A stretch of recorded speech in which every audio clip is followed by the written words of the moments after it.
What if peace wasn't something you had to chase, but something waiting for you in the quiet? He was once a ruler of men.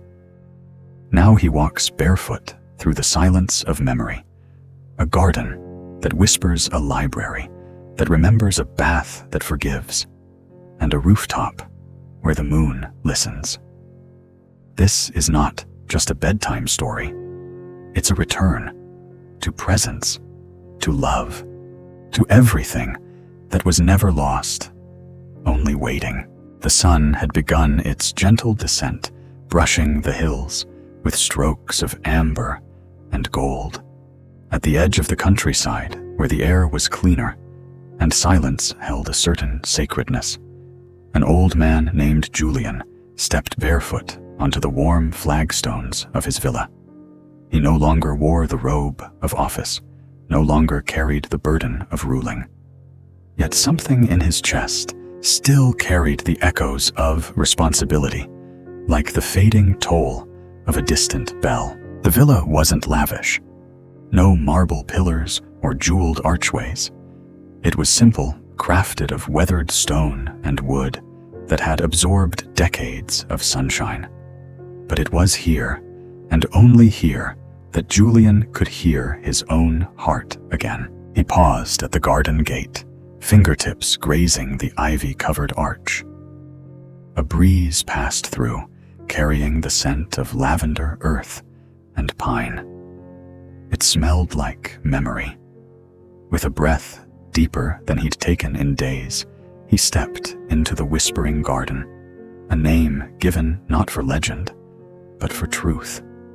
The hedges and wild flowers rustled in ways that felt like murmurs, like the voices of time itself, speaking soft and slow. He followed a winding path of smooth river stones, every step unhurried. Birds offered a few final songs for the day, then surrendered to the hush. Insects began their nightly hymn. The world was dimming, and with it, his thoughts. The busier ones retreated. First the schedules, the old debates, the political shadows. What remained was something purer. He arrived at his favorite spot, a worn stone bench beside a reflecting pool. The surface of the water shimmered with the last light of day. Trees leaned slightly above their branches, holding what looked like the beginnings of stars. Julian sat with a familiar creak in his knees and a sigh from deep in his chest. He closed his eyes. He didn't need to see to know where he was. This place was etched into him like a soft echo inside his ribs. It was here, years ago, that he had made the hardest decisions of his life. And it was here, after stepping away from the world's stage, that he returned not to forget, but to remember in peace. For a moment, all that existed was the rhythm of his breathing and the gentle sway of the leaves. He could still hear her laugh, Elena, his wife now gone for many seasons. Her voice sometimes came back in dreams, but more often in this garden. In the roses she once planted. In the rosemary she'd insist on bundling for the kitchen. In the warm hush that wrapped around him like her shawl. He leaned back and looked skyward. A single star had appeared, faint and trembling. It wasn't much, but it was enough. From somewhere far off, a shepherd's bell rang a simple, distant chime. It grounded him. Life went on beyond these hedges. People baking bread, washing linens, tucking children into bed. But here within these walls, time unraveled. The hours slowed into honey. The mind softened. The soul could speak. He remembered when the garden was first built. Elena had picked the colors, the patterns of the stones, the placement of every tree.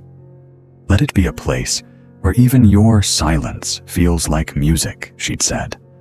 And it was. He took off the light linen scarf draped over his shoulder and placed it beside him.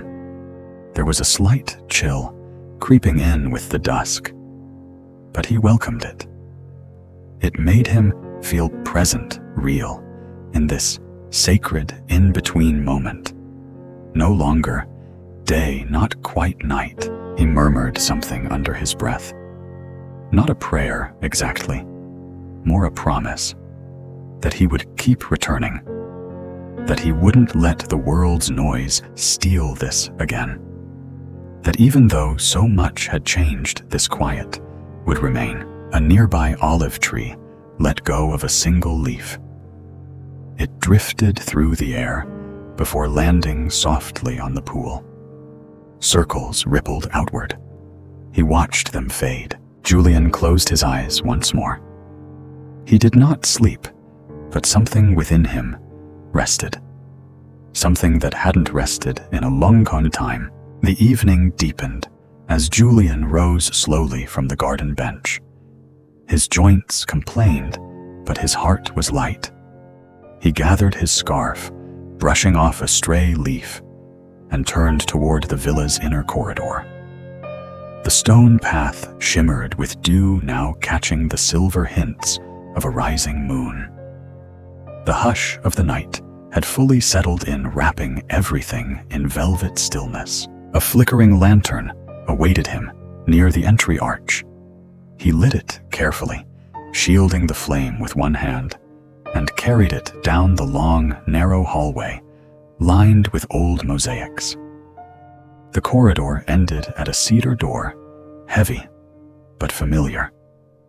He pushed it open with a gentle creak, revealing the second heart of his sanctuary, the Library of Light. Though humble in size, the room breathed with quiet majesty. Shelves climbed to the wooden rafters, filled with books worn by time and touch. Some were scrolls, others bound in leather and cloth, their spines softened by generations. The scent inside was one of old ink, parchment, and memory. It was the scent of thought. Julian stepped in and closed the door behind him. The lantern cast a soft amber glow, making the space feel like a universe apart. Here, voices of the past whispered in silence, waiting to be awakened, not with sound, but with sight and feeling. He approached the small reading table in the center, where a single, high-backed chair awaited, like an old friend. He set down the lantern and reached for the nearest volume. Letters to a Friend in the North. The handwriting was Elena's. He smiled faintly, a tender sadness brushing his features. He didn't open the book right away. Instead, he ran his fingers across the cover, remembering her posture as she wrote, the curve of her back at dusk, the way her lips would purse in thought before a line came to her. She'd often read aloud to him by the fire, her voice warm and sure like a river flowing through the room. He finally opened the book and read a passage, nothing extraordinary.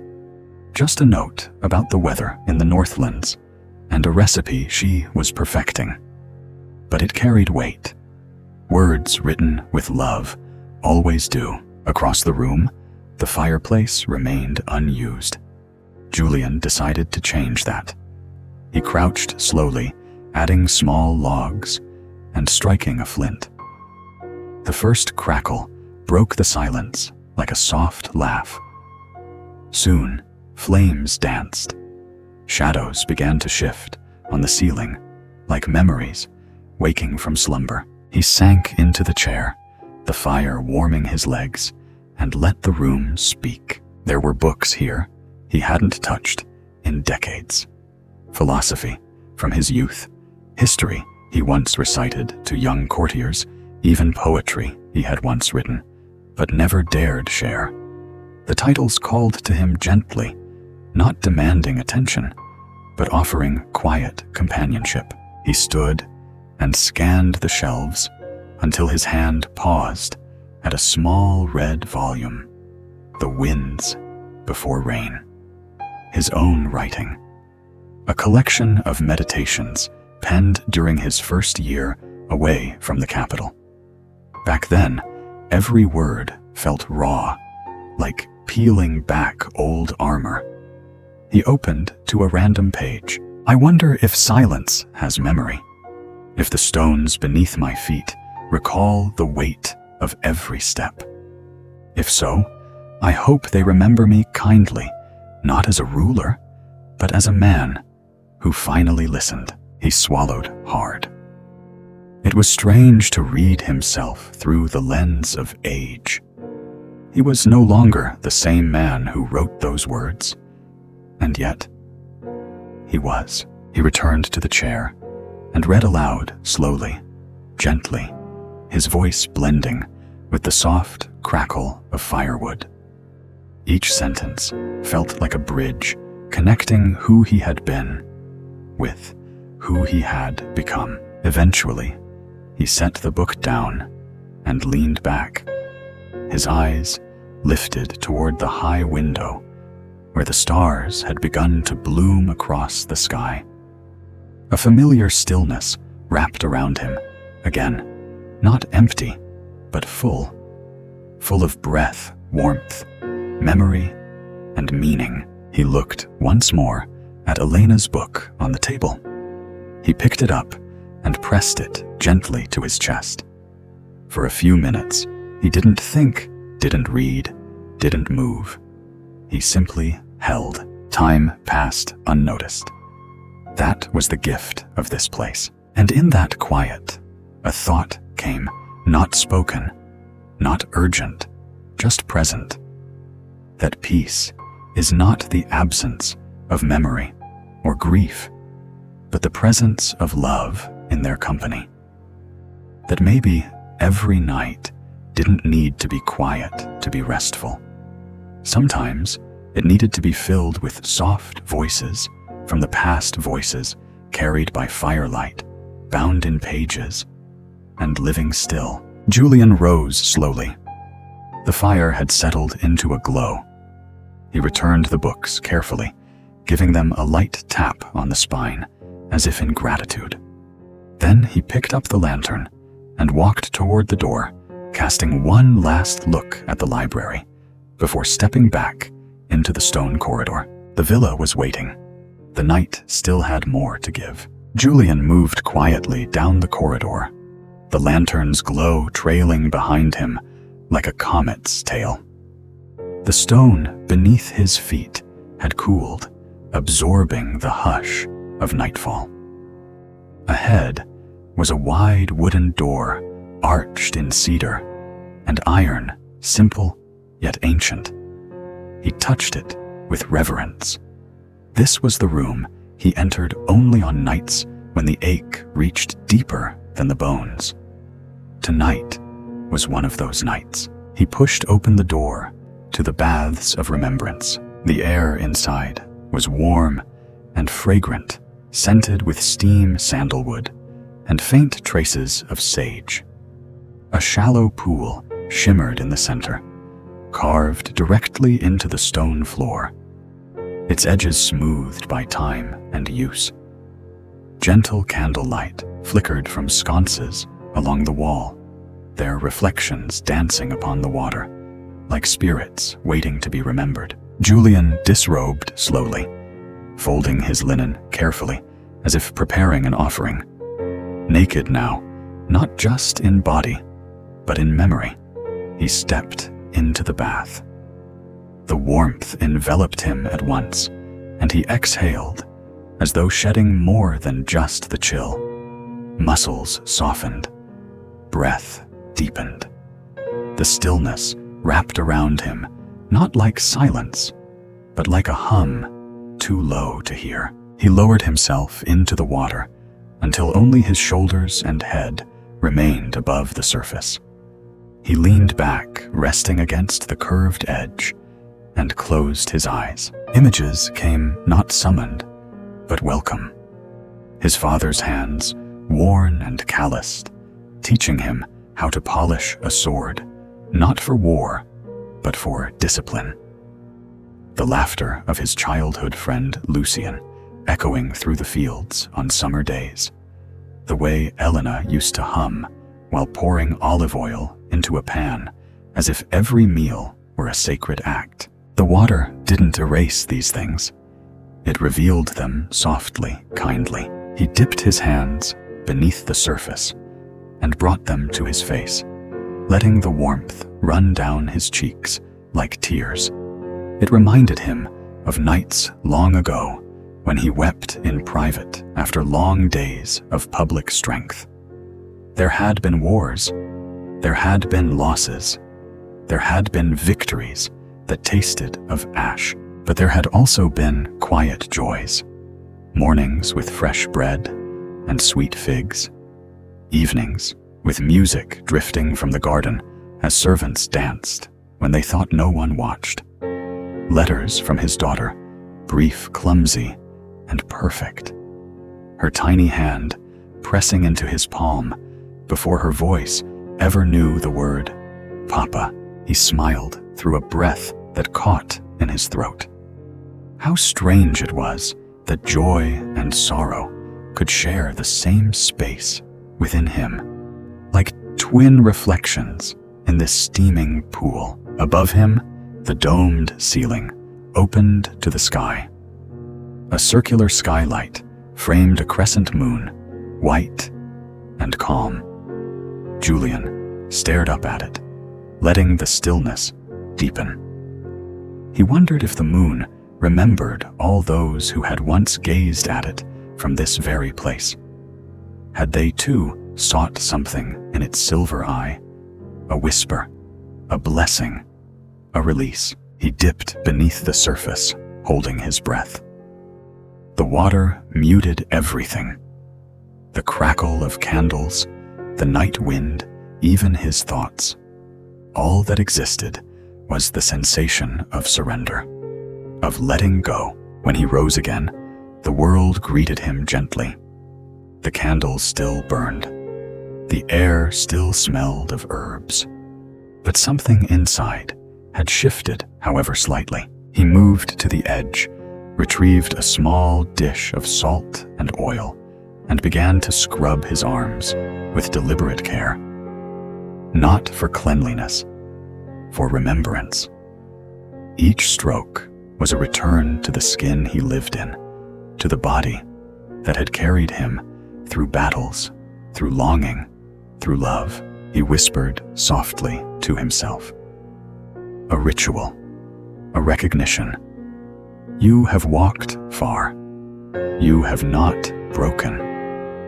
You are still here. He rinsed, then leaned once more against the stone wall, water lapping gently at his collarbone. He listened to the echo of drops falling from the ceiling into the pool. Each sound was slow, patient, as if even time had paused to bathe beside him. A small niche near the wall held a linen robe. Julian rose, letting the water stream from him, and wrapped the cloth around his shoulders. He stood quietly for a moment, dripping his eyes closed. The bath had done its part, not to erase grief, but to cradle it, not to chase away memory, but to hold it like a friend. He turned toward the door and extinguished half the candles, leaving just enough glow for the next time he returned. As he stepped into the corridor, the cool air kissed his face.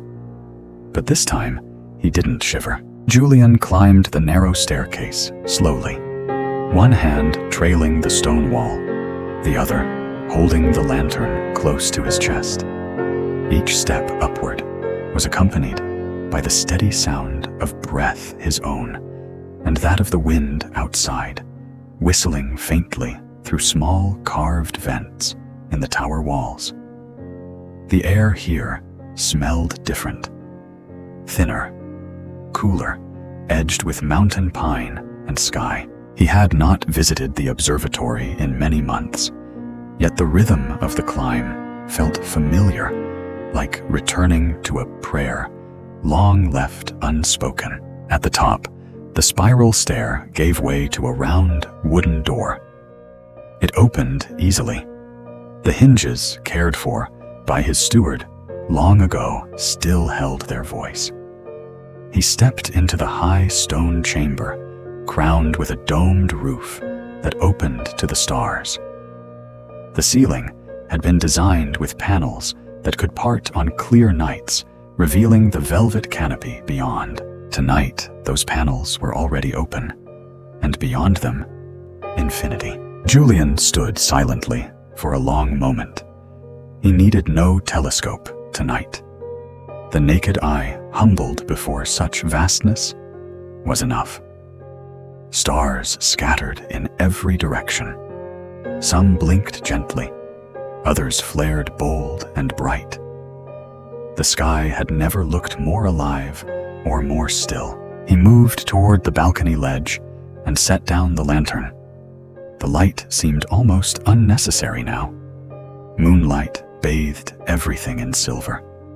His robe shimmered faintly in the glow, and he looked not like a man, but like a shadow of the night itself, formed from memory and breath. From here, the hills seemed to dissolve into the distance.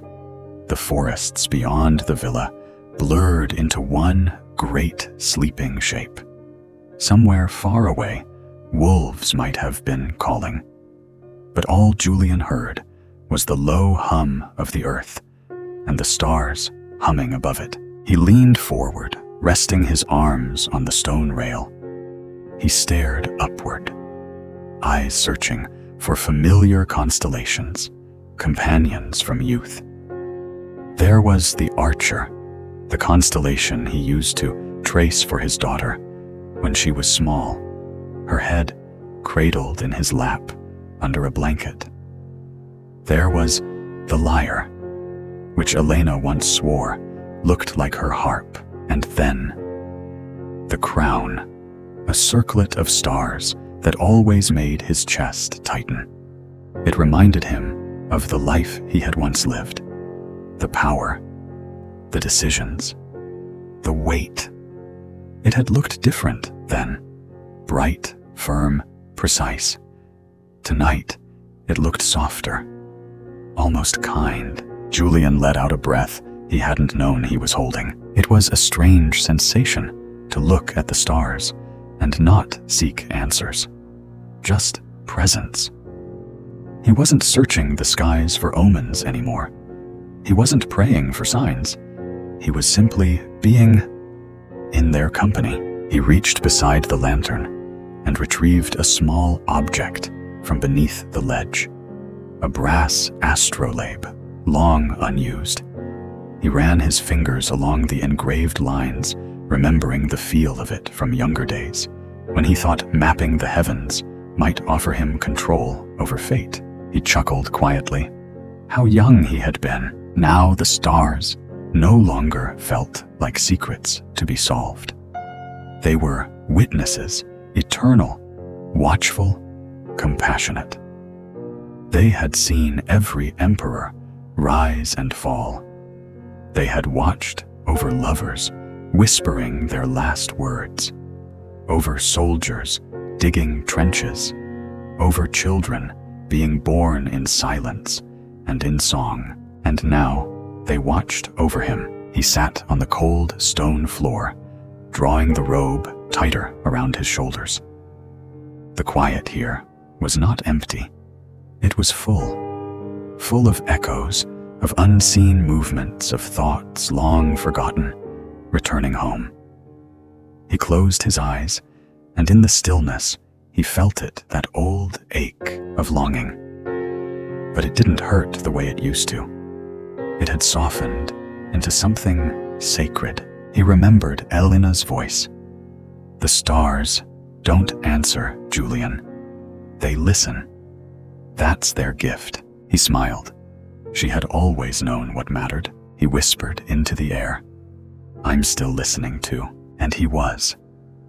Not just to the sky, but to the silence within it. He listened for the rustle of time, for the flutter of unseen wings, for the breath of creation echoing between constellations. He listened for the part of himself that still believed in wonder. Eventually, the chill deepened. His bones, while grateful for the reflection, urged him back to warmth. He stood carefully stretched once and looked up one last time. The stars didn't blink farewell. They simply remained. Julian bowed, not from ritual, but from reverence. Then he picked up the lantern and walked back through the round door, closing it softly behind him. As he descended the spiral stair, his feet lighter than before, he whispered a final thought into the stone. There is no burden in the stars, only remembering. Julian walked slowly down from the observatory, the stone staircase cooling beneath his feet. The lantern still glowed beside him, but his heart carried a warmth deeper than any flame. The stars were now behind him, though they seemed to shimmer, still in his eyes. He moved through the villa's eastern wing, where a low archway led to the courtyard of bread and fire. A place simple in its design, yet sacred in its familiarity. He'd eaten 1,000 meals here across the years, but tonight, something about it felt different. Not ceremonial, not routine. Something quieter, more intimate. The courtyard was open to the sky, its four walls wrapped in ivy and climbing roses. A low hearth sat at the center, surrounded by stones, blackened from decades of flame. A wooden table, long and gently worn, rested nearby under a blooming olive tree. One chair was drawn out. Waiting, Julian smiled faintly. He knelt at the hearth, coaxing a small pile of wood to life with practiced care. Sparks leapt.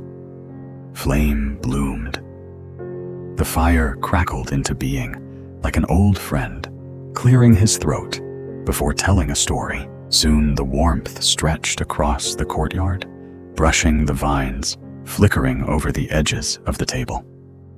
Julian stood and moved to a small shelf tucked in a corner, a storage alcove where he kept bread, dried figs, a pot of olives in oil, and a jug of water pressed from grapes. He gathered them gently, placing each item on the table with the deliberate grace of someone who understood meals, like memories, should never be rushed. He poured the drink into a clay cup, tore a piece of bread, and settled into the chair. The first bite was quiet. The second was fuller. The third tasted like a memory. He remembered when this courtyard was loud, when soldiers laughed here after returning from campaigns, when musicians played stringed instruments late into the night, and dancers barefoot and wild spun in rhythm with the flames, when Elena would sneak him second servings and press her lips to his ear, just to make him laugh. Now there was only the fire's gentle applause, and the night wind curling through olive branches. But he was not alone. He lifted his cup in a silent toast to those who sat here before me, and those I still carry within. He sipped. Sweetness, warmth, peace. He took another piece of bread, dipped it lightly in the olive oil, and closed his eyes as he chewed. Every flavor was a story. The bitterness of time, the softness of forgiveness, the salt of grief, the press of joy. He reached into his robe and withdrew a folded cloth inside a letter. Elena's handwriting again. This one he had read many times, and yet tonight he unfolded it as if for the first. My love, if you're reading this under moonlight, then you've already done the one thing I hoped you would. You stayed. You didn't run from the silence. You let it sing. Don't be afraid to eat alone. The soul dines with you, and I am never far." He pressed the letter to his lips, then laid it beside his plate like a guest who needed no introduction. The fire crackled, flaring just slightly as if in agreement. He remembered his daughter's first taste of wine, how she'd sputtered and laughed, then decided she liked the burn. He remembered late-night arguments turned to laughter. He remembered resting his head on Elena's shoulder as the flames died down, her fingers absently running through his hair. He remembered, and remembered, and remembered. But unlike other nights, the memories did not weigh him down. They warmed him, nourished him, as if the meal wasn't just bread and figs, but time itself served slowly, generously, without rush. He finished eating and leaned back, both hands on the arms of the chair, eyes half closed. The moon had climbed higher now, casting long shadows across the floor. The fire had settled into a rhythm, soft, steady, alive. Julian didn't want to rise just yet. He wanted to sit a little longer in the presence of all he had been given, and all he had lost. He looked across the table. For a fleeting moment, he imagined someone sitting opposite. Not a ghost, not a vision, just presence. The suggestion of company. And it was enough. He stood slowly, gathered the dishes, and returned them to their place. Then, with practiced calm, he scattered a few drops of water into the fire. Steam hissed. Sparks leapt. And then, stillness. He folded the cloth napkin, tucked the letter back inside, and pressed it gently over his heart. Then he whispered into the coals, "Thank you." And the night, warm and listening, whispered back. Julian walked slowly down the western corridor, the wind behind him now cooled by the hush of midnight. In his hand, he carried no lantern. Only memory lit his way. The stone walls here held a different kind of silence, not of peace, but of absence. And yet, it was not empty.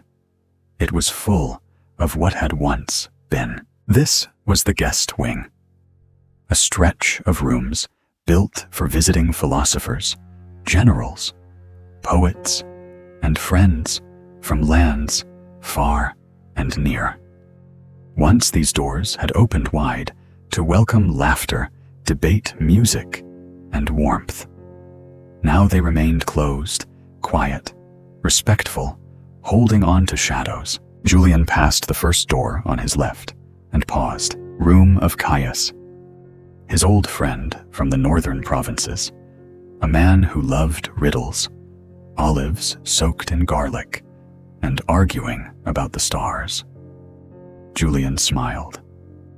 How many nights had they sat by the fire, voices rising only to end the debate with shared wine and shared silence? He pressed his palm against the wood, not to open it, just to feel its shape. "Rest well, brother," he murmured, then moved on. The second room bore no name on its lintel, but he remembered it just the same. The music room, Elena's favorite. She'd once insisted it be kept warm at all hours in case she felt like playing her harp after midnight. He could still hear it, sometimes faint notes in dreams, or in the way the wind moved through branches. He turned the knob gently, and the door creaked open. Moonlight spilled in through a high window, painting silver stripes across the floor. In the corner, covered with linen, was the harp. He stepped inside, heart slowed by reverence. He didn't uncover the instrument. He didn't need to. Its presence was enough. He whispered, "I remember the song you played when our daughter was born." And for a moment, the silence seemed to echo back the melody. He closed the door slowly and continued. Each room had a name. Not one, carved in stone, but one etched in the skin of his memory. The scholar's alcove, where a wandering philosopher once stayed, asking more questions than he answered. The garden chamber, where Elena's sister had wept for weeks after the war, finding solace in the scent of roses drifting in through the shutters. The children's room, though it had only ever held one child, his daughter Mira. Her laughter had once spilled from under its door like sunlight. He stopped outside it, now hand hovering over the handle. It had been years. She had grown, moved to the coast, built a family of her own. Yet this room remained untouched, a sanctuary of small footsteps, whispered bedtime stories, and crumpled drawings left on the windowsill. He opened it gently. Inside, moonlight fell across the tiny bed. Her favorite stuffed fox still lay against the pillow, faded but intact. On the wall, her painted stars still danced across the ceiling in a crooked constellation of childhood imagination. Julian stepped inside and knelt beside the bed. He did not cry.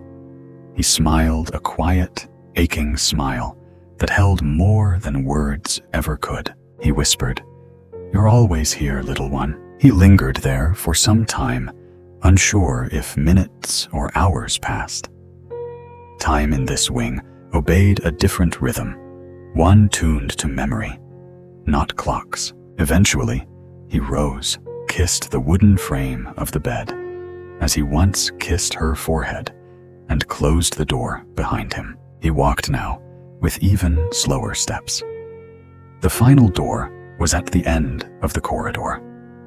Unlike the others, this one bore his own name. Julian. He opened it. Inside was a simple room. A cot, a writing desk, a tall, narrow window. The bed was made, but untouched. The space smelled of cedar and time. It had been meant for solitude, for those nights when the ruler needed to be just a man. He sat on the edge of the bed and looked around. No fire here. No books. No paintings. Just stillness. And yet, this room felt alive with presence. It held every conversation he'd ever had with himself. Every sleepless night, he'd wrestled with a decision. Every word he never spoke aloud, but dared to write in the margins of letters never sent. He laid down, staring at the ceiling. A beam of moonlight poured across the room, like a blessing. For the first time in many nights, he felt ready, not to leave, but to rest. He closed his eyes, not to sleep, but to listen to the corridors, the rooms, the voices of those who had passed through and stayed even after leaving. And in that quiet, something within him whispered, "You were never alone." Julian left the room that bore his name, not hurried, not hesitant. There was nothing he had left undone, no questions that still needed answers. Only one thing remained, now gently calling him, the moonlight. He moved through the villa's northern corridor, which opened to the rooftop. Each stone underfoot carried the breath of midnight, cool, soft, and whole. The moon had risen high, spilling silver light across the red tiles, dusting the world in a gentle dream. A wooden door stood at the end. Julian opened it with ease. The moonlit terrace stretched out before him like another world. No walls, no boundaries.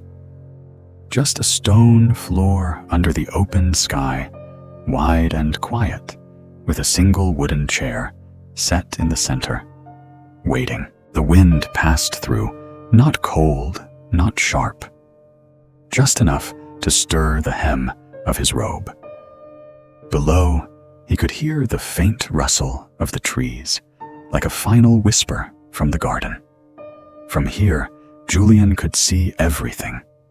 Every rooftop, every winding path, the places he had walked, red-bathed eaten, remembered, and grieved. He stepped forward and lowered himself into the chair. He didn't straighten his back or adjust his posture.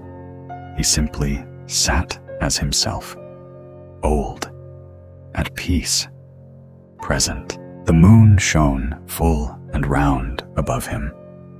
He gazed up at it, not as something distant, but as a companion who had waited for him long enough. He said nothing at first.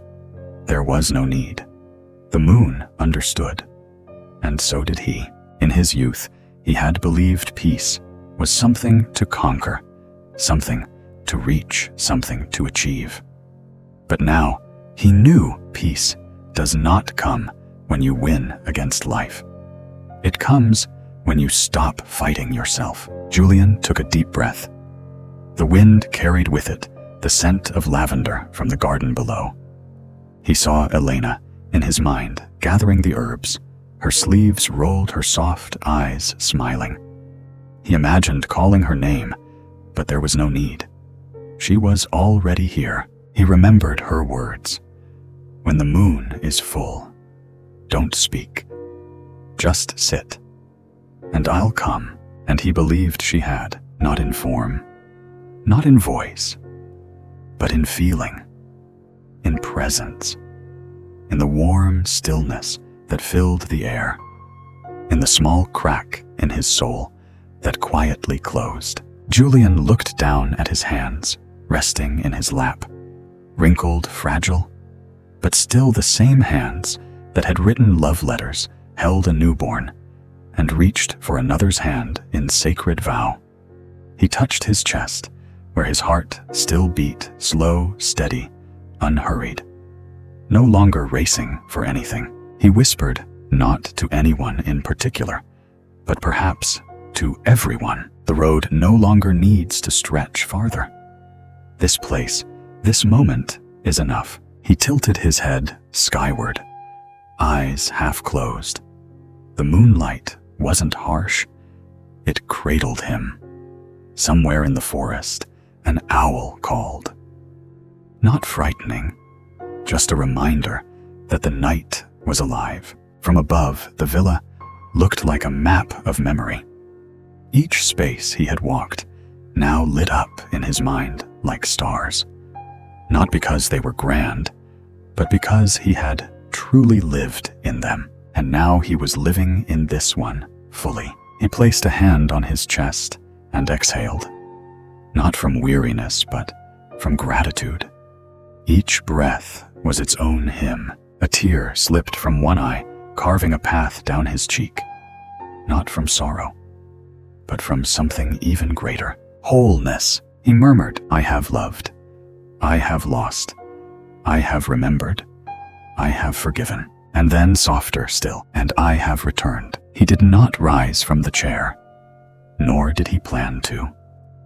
He remained there, part of the terrace, part of the night, part of the moonlight. There was nothing left to complete, only this to be here, entirely, gently, eternally.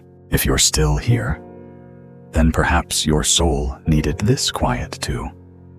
In a world that rushes, thank you for choosing to slow down, for choosing presence over noise, stillness over striving. May the garden remain within you. May the stars remind you who you are, and may peace meet you each time you close your eyes. Good night, and remember, you were never alone.